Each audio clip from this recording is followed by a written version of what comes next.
Assalamualaikum warahmatullahi wabarakatuh. Perkenalkan, nama saya Adelia Simpala dengan NIM 0220142595, jurusan Ilmu Hukum Kemasyarakatan, Prodi Pendidikan Pancasila dan Kewarganegaraan.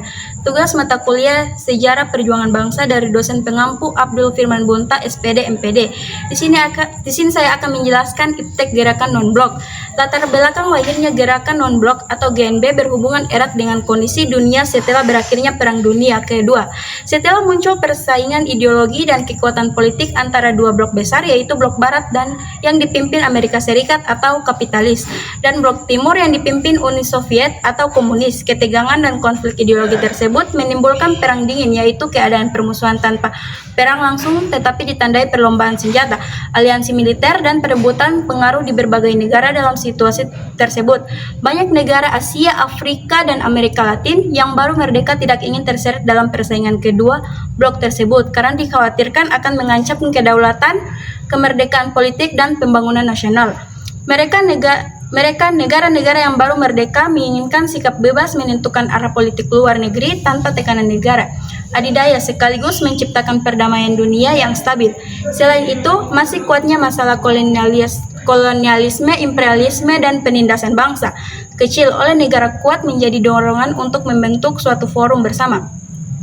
Semangat anti-kolonialisme, kerjasama yang perdamaian yang berkembang melalui Konferensi Asia Afrika di Bandung tahun 1955 menjadi dasar gagasan lahirnya Gerakan Non-Blok, hingga akhirnya gerakan ini resmi berdiri pada konferensi tingkat tinggi pertama di Beograd, Yugoslavia tahun 1961.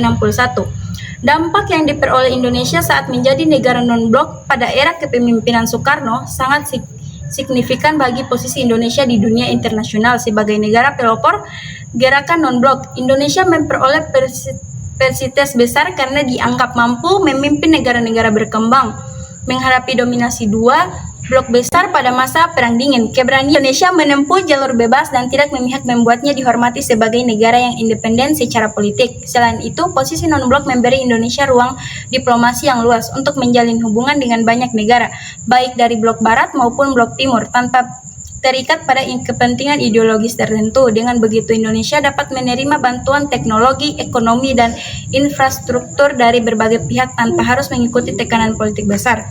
Peran Indonesia sebagai negara non-blok juga memperkuat komitmennya terhadap perjuangan anti-kolonialisme dan dukungan kepada bangsa-bangsa yang masih dijajah.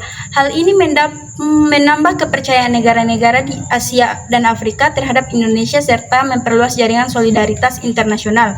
Selain itu, kebijakan non-blok memperkuat identitas politik luar negeri Indonesia sebagai negara yang bebas aktif, yakni bebas menentukan sikap tanpa campur tangan negara besar dan aktif berkontribusi dalam upaya perdamaian dunia.